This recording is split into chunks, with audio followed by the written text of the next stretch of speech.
All right, so thanks a lot to the organizers and the speakers so far. This is actually, our talk will be a nice follow-up to Peter's talk because it concerns scientific disagreements, and we will focus on the specific context of fast science, such as the research on COVID-19 and the role of specific type of evidence, which we find important in the context of scientific disagreements in fast science.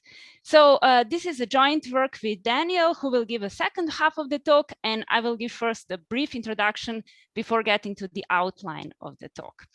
So what our talk is about is as follows. So scientific disagreements have long puzzled philosophers of science because they come with a certain tension. On the one hand, they are vital for scientific progress, but on the other hand, there is an expectation of scientists to be unbiased, objective, and to strive for consensus. So this kind of tension poses the question, how should scientists handle disagreements, and how should this information then be communicated to science policymakers and the public at large? And philosophers have written a lot about that. Here is a list of some references. Now, usually these discussions have been done against the background of the so-called slow science. So the context in to conduct careful attention or countervailing evidence, and where we can prefer accuracy over speed. Nevertheless, context of fast science, such as the research on COVID-19, comes with specific kind of challenges since we have to deliver swift results which are yet reliable. So we are confronted with a new type of challenges since policymakers face an urgent demand and they need scientific input to guide the policy in a short time frame. So this kind of challenge poses two questions. First, how should scientists handle disagreement in virtue of these unique pressures? And second, how should scientists communicate their results to policymakers in this kind of circumstances? So in this paper, our aim is to articulate a normative framework for how scientists facing disagreement in the context of fast science should respond to it, and in particular, on which kind of evidence they should base their cognitive attitudes and make their decisions. We will base our framework on a pragma-dialectic approach, which has been proposed by Rodriguez and Zamora Bonilla in their 2013 paper, and we will show how by supplementing this framework with higher order evidence, we get a very neat set of guidelines for conducting disagreements in the context of fast science. So the notion of higher order evidence, many of you are probably familiar with it, but for those who are not, it has a long tradition, or not that long, but it has been hotly debated in epistemology, but not that much in the context of philosophy of science. And we will argue that it has an unexplored but essential function in the context of fast science. So here is the outline. After this introduction, we will briefly present a pragma-dialectic approach, and then we will show how it can be supplemented by higher order evidence, and we will illustrate our account by the case of aerosol transmission of COVID-19. So let's see the account of pragma-dialectic account of scientific disagreements, which has been proposed by Donato Rodriguez and Zamora Bonilla in their 2013 paper. So the authors combine Brandomian insights with the pragma-dialectic theory of argumentation proposed by Van Emmeren and Dorst. And the main idea behind their account is the scientific disagreement should be analyzed as a discursive practice a la Brandomian, giving and asking for reasons. Now, two notions which are central to the understanding of this kind of analysis are commitment and entitlement, which roughly correspond to epistemic obligations and epistemic permissions.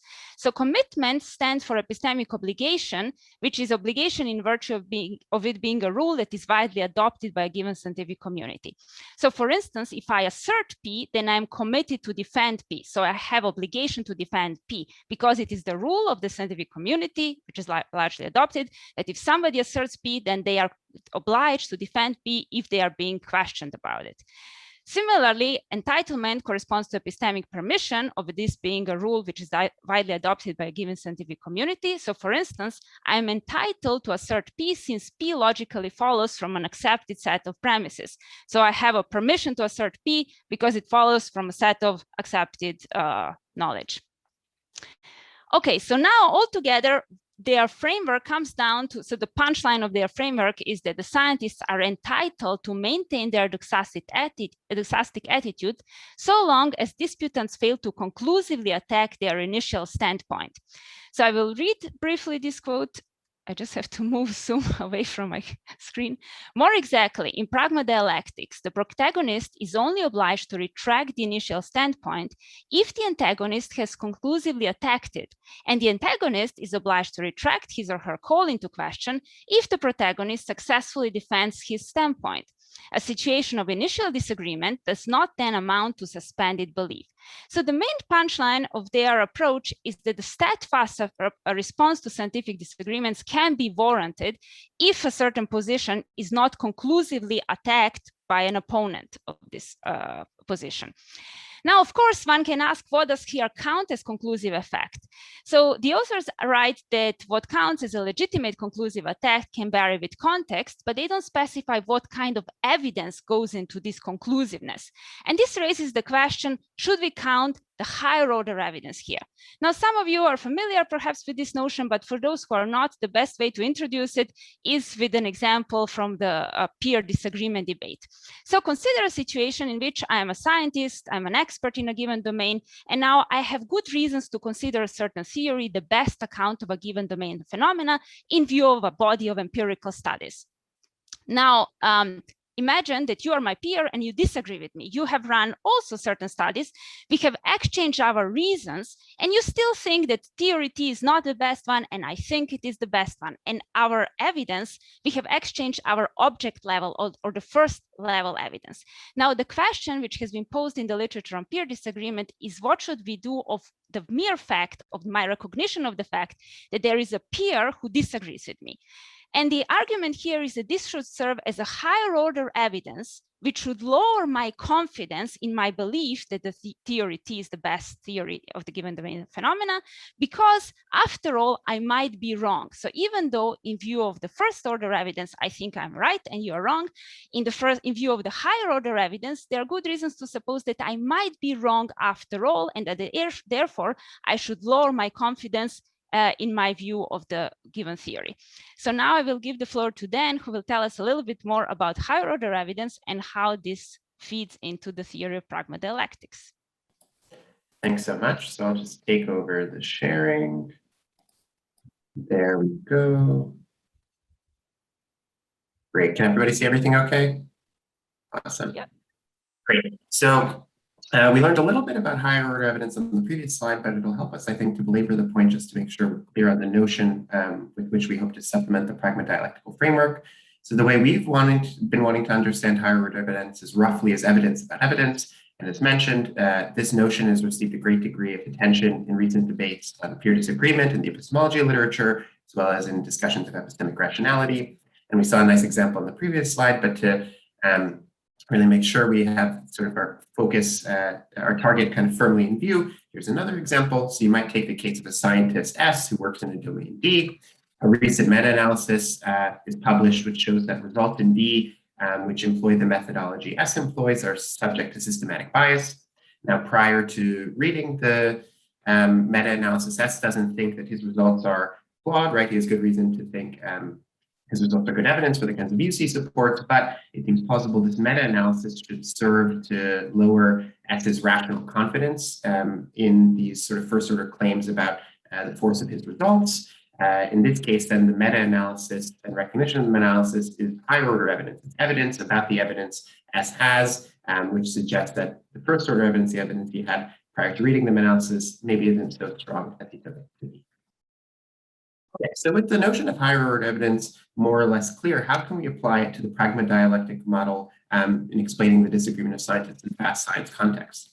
So the main claim we want to defend is that higher order evidence plays the role of an important proxy, a proxy for inquiries that scientists, due to the peculiar natures of these fast science contexts, are enabled to carry out. And it's a proxy that helps direct scientific attention and focus in important ways to ensure that scientists are sort of best positioned to answer and meet the challenging demands of these fast science contexts.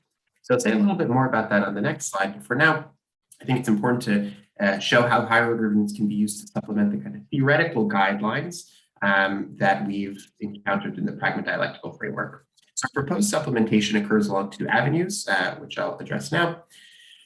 So the first, recall, one of the sort of guidelines of the pragma dialectical account of scientific disagreement is that the protagonist, the person who's asserted, or is defending a certain standpoint is obligated to retract their initial standpoint to the extent that the antagonist or the disputant has conclusively attacked it. And we wondered a little bit about what conclusive attack entails. But now here, the supplementation, we want to suggest it's not only that an antagonist has conclusively attacked an initial standpoint that means the protagonist is obligated to retract it, but also if the protagonist has received higher order evidence supporting the claim that she might be wrong, higher order evidence that should undermine her confidence, this too might be enough to obligate a protagonist to retract their initial standpoint. And sort of conversely, an antagonist is obligated to retract his attack, so his challenge to a protagonist's initial standpoint to the extent the protagonist successfully defends her standpoint from both the first order considerations the antagonist has adduced, as well as higher order considerations in the form of higher order evidence, sort of neighboring in the vicinity, until the protagonist has successfully defended her standpoint along both of these avenues. The antagonist is not yet obligated to retract his attack. Those are the theoretical sorts of guidelines by which we need to extend the pragma-dialectical framework we've been employing. And now we're in a position to say a little bit more about the specific role higher order evidence is going to play in these kinds of contexts. Let me just move my zoom, there we go. So higher order evidence in various forms we want to suggest can provide pressure to forego or to spend explicit time on different lines of inquiries in such disagreements, that is, disagreements occurring in fast science contexts, and importantly playing the role of explored avenues. One way this might occur is that higher order evidence is going to suggest that actually nothing's gone amiss in this line of inquiry that a scientist has pursued and used to support their standpoint in the pragma-dialectical context. And the further evidence collection or inquiry along these lines will be of diminishing value. So for example, if I offer some considerations in support of a view, I offered in the context of our disagreement, a letter of support from experts in, for example, diverse but related fields, experts who meet the threshold of peerhood. Supporting that kind of claim suggests that my dialectical move is one in good standing, and perhaps ironing out the nitty-gritty sort of inside baseball details will be of diminishing kind of dialectical value in furthering our exchange. So this is one case in which higher order evidence can sort of positively support practical standpoint in this dialectical context. We also might think that higher order evidence can pose a kind of deleterious effect for our standing in these contexts. So higher order evidence might suggest that an important line of inquiry is less robust than I initially thought, that my scientific efforts and the attention, the resources I have, which are few and far in between, in these fast science contexts should be deployed here. So for example, disagreement from a peer who employs relevantly different methodology, the testimony of that peer and recognition of its sources of higher order evidence, as we've seen, that maybe I should focus on addressing and shoring up claims here if I want to maintain the kind of dialectical standing I've thus far enjoyed. So in these two ways, higher order evidence serves as an important proxy in pragma dialectical framework. It helps direct scientific attention and show where inquiries might go to best use in furthering this dialectical exchange. Now, there's another way in which higher order evidence might have a role to play in these kinds of disagreements. One that I think, in the interest of time, will leave to questions if people are interested in it. And this is just a thought that in cases of sort of deep disagreement, the kind of disagreement we find when scientists inhabit radically different scientific communities or radically different research methodologies, higher order evidence might have a role to play in sort of counteracting the potential blind spots that might arise and ensure that such deep disagreement persists. But as I mentioned, we might leave that. So with the contours of the normative framework, the pragma-dialectic framework, we've tried to sketch, supplemented with higher order evidence, kind of clear. I think it's appropriate now to move to addressing how such a framework helps us make actual predictions in a real world case. So the case we want to consider is that of disagreement about aerosol transmission in the COVID-19 pandemic. So to set the stage a little bit, the early discussion, and this is all rather simplified, but I think a schematic understanding will nonetheless be important to showing how our model gets off the ground and how it can help make important predictions and offer important guidance. So early discussions of the pandemic focused on sort of three methods of transmission. There was droplet transmission, foamite transmission, airborne aerosol transmission of COVID-19. Droplet transmission, with which I take it we're all rather familiar, is the sort of thing where I sneeze or cough on you, droplets are expelled from me, an infected individual, and they enter your system. To reduce the threat of this kind of transmission modality, policymakers would incentivize reducing close contact, ensuring masking and social distancing. Another modality of transmission was fomite transmission. So non-infected persons might come into direct contact with potentially contaminated surfaces. So you might recall sort of earlier in the pandemic, people wiping down their groceries, their bananas, every surface being sort of cleaned rather rigorously, Clorox on your apples, these sorts of things. And this was because the threat of fomite transmission was deemed a live one. So combating fomite transmission involved sort of rigorous cleaning of all potentially contaminated surfaces that might harbor fomite and avoiding close contact. And the final sort of modality of transmission was airborne or aerosol transmission, where rather than sort of droplets being directly expelled onto persons, infectious particles might linger in the air in aerosol form and thereby enter the systems of others. And it's important to note, combating aerosol transmission would involve a different kind of strategy than that of droplet transmission. So to properly combat aerosol transmission, you might need to employ different kinds of masking strategies, make available different kinds of masks, as well as pay keen attention to the ventilation in the various areas we were inhabiting. So we have on the table sort of three different models of COVID-19 transmission: droplet, fomite, and aerosol. And early in the pandemic, there seemed to be a great degree of disagreement between the World Health Organization and other relevantly situated scientists who were in a position to inform policymakers about the threat aerosol transmission itself posed. So the World Health Organization seemed to see aerosol transmission as less of a grave threat than these other two modalities, because the World Health Organization focused on experiments that were unable to cultivate or culture the virus from contaminated air particles. They deemed aerosol transmission only a real sort of live threat in sterile medical contexts that were less sort of prey to, I guess, less sterile and hygienic environments as we would encounter day to day.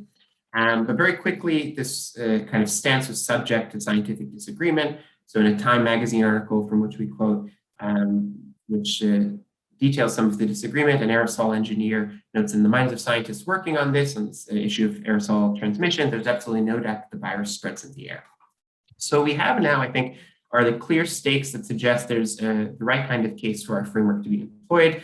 We have a clear fast science context in which there's a rampant pandemic growing, significant disagreement over one of the modes by which the pandemic might continue to persist, by which this virus would be transmitted, and clear stakes such that policymakers are needing clear scientific sort of, if not consensus, at least convergence on which threats are most live and which need to be dealt with in due course. So we have all this kind of setting of a fast science context with significant scientific disagreement such that our framework might come into play.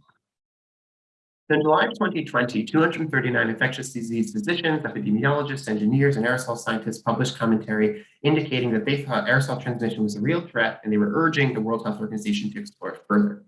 So the commentary included a number of pieces, a number of explanations of sort of first order experiments, explaining why certain experiments actually suggest that aerosol transmission is a much more significant threat than previously thought, as well as adducing new kinds of experimental results, and a sociological explanation of why it was that aerosol scientists and public health officials had kind of an entrenched resistance to taking seriously the threat of aerosol transmission. So in response to this commentary, the World Health Organization responded by softening their stance. So they adjusted language in some of their communications to leave room for the possibility that there was more that aerosol transmission meant for combating the pandemic appropriately. But this was really done in sort of making a bit of some of their language more vague than it was in advocating any kind of direct experimental follow-up. And according to our framework, this is precisely a mistake. The commentary that these 239 scientists of various varying expertise and of different research methodologies, but seemingly constituting peers in this kind of case, the commentary that they offered was the kind of higher order evidence that the World Health Organization needed to take into greater account. According to our framework, then, the World Health Organization's entitlement was defeated, so that it was no longer permissible to discount the threat of aerosol transmission in face of disagreement. This higher order evidence served to defeat the sort of initial standpoint that the World Health Organization had articulated with respect to the threat posed by aerosol transmission. And once it was defeated, an appropriate response would have been to delineate further lines of inquiry that might be pursued, such that either this kind of challenge could be appropriately addressed and the standpoint regained and the World Health Organization find itself on firmer dialectical footing, or more credence sort of be given to the threat posed by aerosol transmission. So according again to our framework. Just to say we're just about 22 minutes past, just to let you know, you can carry on talking, just let you know. Great, so I'll finish up quickly then. So according to our framework, the entitlement the World Health Organization had towards discounting aerosol transmission was successfully challenged. This indicated here HigherOrder Evidence played an important proxy role. It demanded further focus on this kind of context. We demanded further follow-up inquiry, and our framework can accurately predict that the World Health Organization's failure to meet this challenge was a mistake and appropriately criticizable. In the interest of time, then I'll leave these last 2 points aside, but just to say not all HigherOrder Evidence need rise to the steps of this commentary. And I guess I'll just sum up by noting what we've done. So we've supplemented this pragma-dialectic account of scientific disagreement with HigherOrder Evidence. We've shown HigherOrder Evidence plays an important proxy role in guiding scientific attention and resources in fast-honest contact. We've articulated how such a framework might look and sort of its broad guidelines, and we've applied it successfully to a COVID-19 case study and garnered what we take to be intuitive results. And we've sort of set the stage for future work, exploring other roles HigherOrder Evidence might play in this kind of context, as well as identifying how HigherOrder Evidence might motivate more fine-grained shifts in attitude than just retracting or persisting in a standpoint within this